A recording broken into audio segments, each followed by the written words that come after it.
Um, Good to have you back this edition on the eighth production of Vote 23, who trying to guide you on various parameters that you can look into to take a decision, cast your vote for come 2023.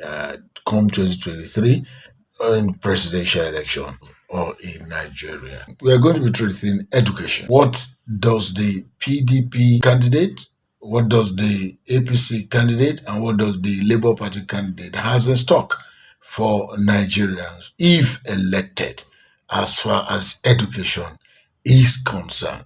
Gradually, we have started going into their plans, what they say they will do, and want to put it at par with what they have done, if, of course, they have served at that level, that is experience wise. And as such, we are starting with Labour Party. But before we do this, let me expatiate a little more on this program. And one of the things we're trying to do is to ensure that Nigeria is not left behind in the Committee of Nations.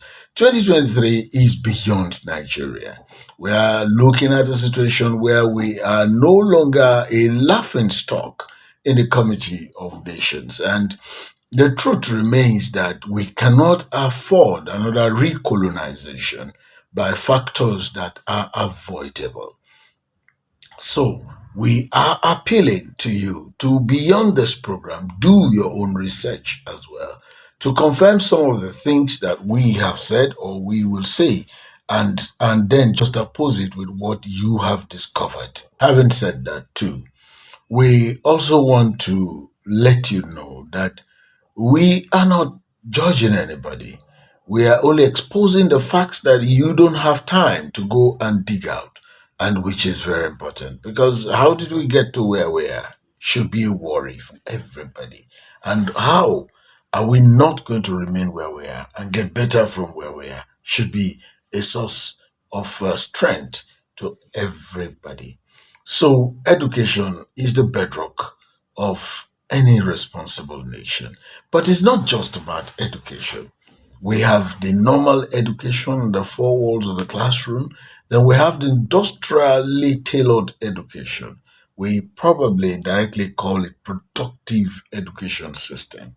So we want to look at these people, we want to look at what they want to offer Nigerians if they are voted into office. Labour Party. I look at funding. The Labour Party presidential candidate, Peter Obi, is proposing a 14% budget value for education, which, by his own understanding, will be substantial enough to tackle the problem in the education sector. According to Peter Obi, he believes that the issue of insecurity in our schools that are shut down or that had led to shutting down some of these schools should also be tackled, and these children get back to school. He is not that definitive on it. I remember that this was his comment during the International Literacy Day celebration 2022.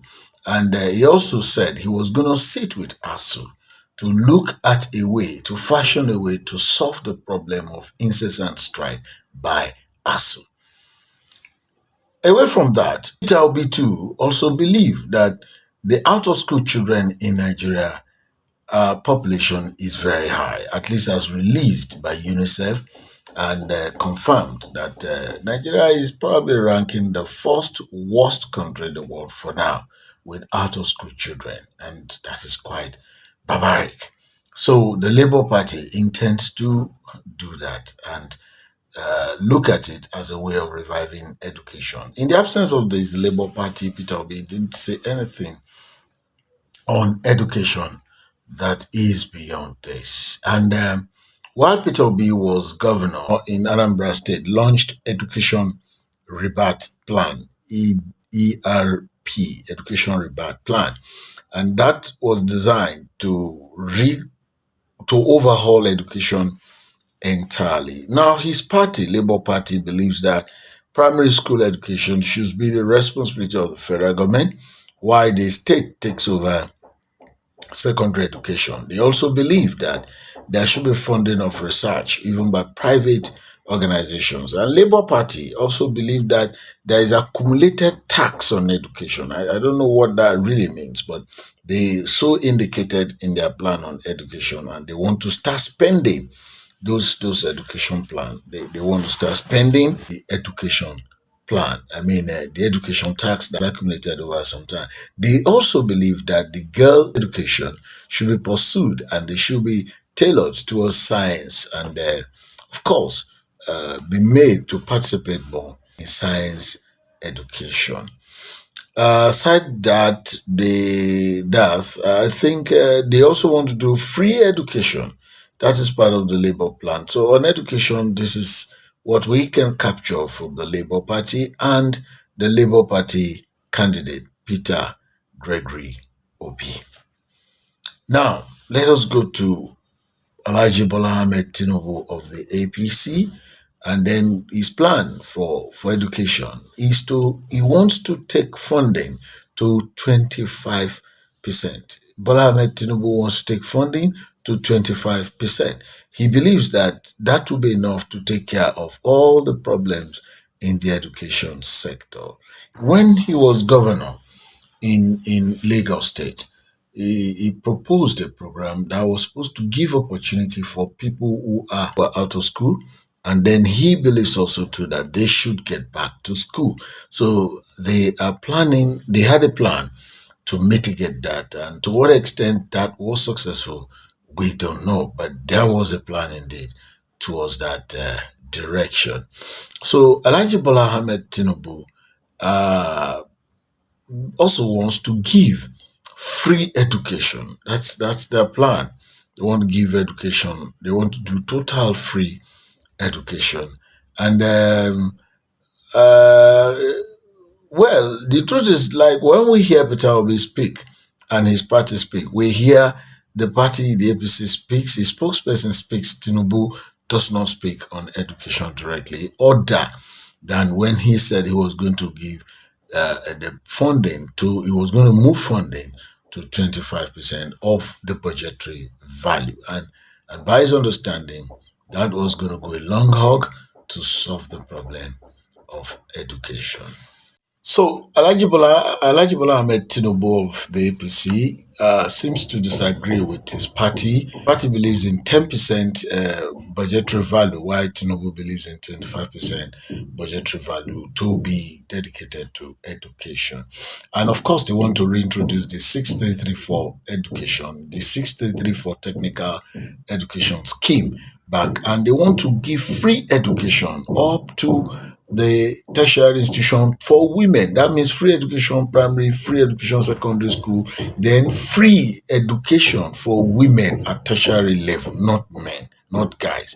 So that's what the plan. The APC believes in the vocational education system. Partially, it was mentioned. I want to also bring back the teachers training schools, the schools that train teachers, not like teachers college. They want to get it back into the system. They want to review the education system. Right now, APC is in power and education is not free. And of course, we know that at that level that they want to review, probably from that position of review, they will now accomplish all the goals that they have set out. So that is APC. That is APC presidential candidate. And like we have said, we have seen what is happening to education. ASU has been on strike from ASU was on strike from February to sometimes late last week, and as we speak in November, dovetailing to December, the crisis is still on as the APC government paid them half salary in some cases, and these are still issues that are ongoing. So that's education for you, and that's what the APC has in stock, and that is what the presidential candidate of the APC has in stock. I think we can now move on. PDP and the presidential candidate of the PDP, Alhaji Atiku Abubakar, believes in education according to what he said, and In one of his submissions, that was the reason why he started the American University in Nigeria, following and going by American standard of education. And of course, this was with the approval of the American Education Standard Committee, or that moderate education, to ensure that, and the system there is not one that thus encourages education. It's one that looks at the entrepreneurial aspect of education. They seem not contented with doctors, professors, and so on, but they want people delivering into the industry where people can practice what they have gone to school to study. That seems to be a pattern they are coming with. The presidential aspirant of the PDP believes in vocational education, and girl science education too should be tailored more to science. In his own case, the primary schools and secondary schools and the state and the universities, tertiary institutions will be returned to the states to manage. And it expected they will form a unitary, a zonal system that government will remain the policy maker, the monitoring team, and of course, certification standard will still remain with the federal government. That's Elijah Atiku Abubakar's view about education. And he also believed that there is no amount that is voted to education that is a waste. But as far as it's concerned, it's not enough to just increase the budgetary value that goes to education, but to target the problems in education, such as equipment, equipping the educational centers to be able to deliver on acquisition, for skill acquisition, for entrepreneurial acquisition, skills to the student. And that is said he's practicing at African University. While Elijah Atiku Abubakar was there from 1999 to 2007, education at the university were free, and you could go check their records as we have been shown. And of course, they invested in space science, which was one of the reasons they launched the first satellite for Nigeria was launched in between that year.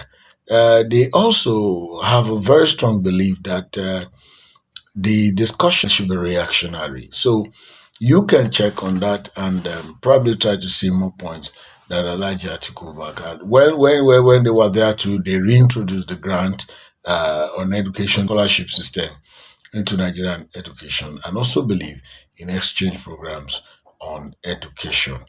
Now we want to look at the PDP as a party. What is PDP's plan on education? Its part also believe in the distance learning education, which led them to starting the open university system of education. And of course, they introduced a free and compulsory universal basic education. That's part of their plan when it comes to it. And you can see some of the quotes, of course, of Elijah Atiku Abubakar. Yes, Elijah Bakar Atiku believed that the number of the students that are out of school in Nigeria is also very high, and that agrees with Labour Party too. It agrees with UNICEF data too.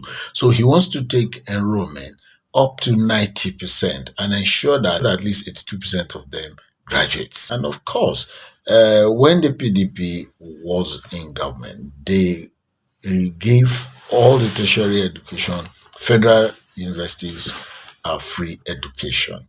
They pursued the national policy on information technology and on space management. They also went deeply into it. And of course, they reintroduced the National Scholarship Fund for people and grants while they were in office. So the PDP was not going to be specific on the percentage he's going to increase the budgetary value of education. Rather, it is interested in targeting dilapidated education structures and facilities. Is interested in equipping the centers to deliver on vocational education and technical colleges of education, while the local government will handle primary and secondary school education. The states will be handed over the tertiary institution, the polytechnic, the monotechnics. And of course, by them, they will give grants, they will do tax cuts, they will even give loans, and they will fund private investors to go into education at, according to them, charges that are obtainable to human rate. Charges obtainable to human rate. Probably they mean affordable. Association of Proprietors, Owners of Schools and Education Staffs in Nigeria will be meeting the three leading presidential candidates on the 29th of November. They want them to talk to them about education. They have made it clear it is not a debate. They want to hear out all the three presidential candidates, those considered as leading, what their plans are for education. Bravo to NAP on how they want to address your sector. The PDP is going to be taking one university or tertiary institution in each geopolitical zone and maintain it as center of excellence. We are not going to rate this. And by God's grace, next edition, we are going to be looking at their plan on security. PC seems to have a 6-point agenda, and the PDP seems to have 5 that it calls seat. We are yet to clamp down on the LP agenda, but we will get to it before we meet next time. If anybody will wait to get to office to start thinking of what to do, then we have issues.